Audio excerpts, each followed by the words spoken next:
Legacy Heritage in 1989 immediately appeared as a sedan and station wagon. Cars after the mid-1991 facelift are recognizable by the flat leading edge of the hood, headlights, and turn signals. Despite the fact that Leon continued to be produced until 1994, the models were easily diluted into different segments.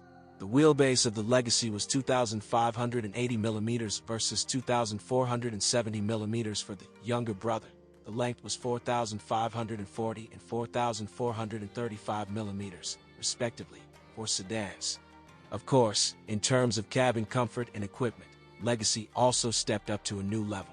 True, according to the market niche occupied, there are no ionizer refrigerators, climate control for rear passengers, or an LCD display. However, in the maximum trim levels, the Legacy relied on cruise control, an electric drive for the driver, and in some cases, the front passenger seat. There were various upholstery options: fabric, Bel Air, leather. The average levels of equipment, and there were most of them, cost a standard set for Japan: air conditioning, power accessories, climate, on the buttons, and with a small screen. But before restyling, Legacy was still offered on the ORS and without steering wheel adjustment. Standing apart were the RS lower left and RS Type R lower right versions with the 220 horsepower turbo opposite. In their face, Subaru already then focused its new model on a purely sports application, which subsequently found its continuation in various special modifications of the Impreza. Therefore, in the first case, although there was an electric package, music and climate were used simplified. In the second, even the radio and power windows were missing. Engine. And yet, the main merit of the Subaru designers is the engines. At that time, a new line of opponents with the now well-known EJ index. The company immediately offered a lot of versions that differed constructively in terms of volume and power.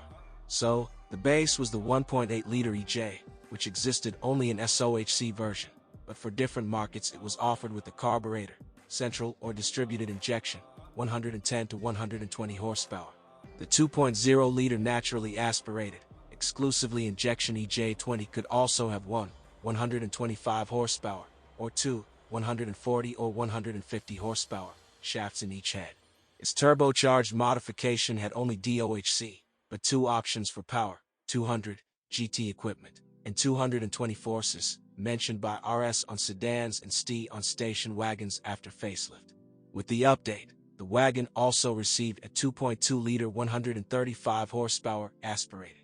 And on the Legacy for the North American market, the EJ22 was initially available, and, among other things, with the supercharger, 165 horsepower.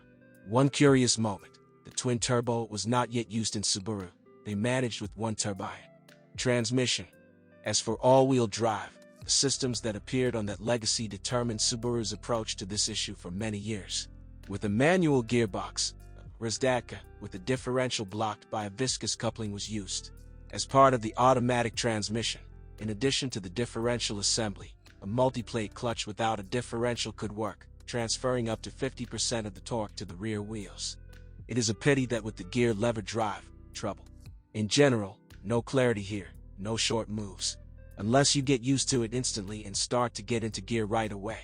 Again, the steps are still turned on without a crunch. The gears, except the first one, are chosen correctly, and the clutch on the cable works well. This sedan with the crossover clearance, after all, only some of the modern SUVs are located as high above the road as the Subaru passenger car of that time. Even in a civilian wrapper seems stylish and finished. The high ground clearance in this case is partly due to the use of 205/55 or 16 wheels. But even on the standard for atmospheric Legacy size 185/65 or 14, the car also did not sit low, although the RS, GT, and ST versions were lower. In addition, they relied on other bumpers and thresholds. The front bumper on our Subaru is just from modifications with the turbo. The green station wagon with the Kangaroo is the European version of the Hubertus. EJ18 or EJ20, mechanics, air suspension and supposedly downshift.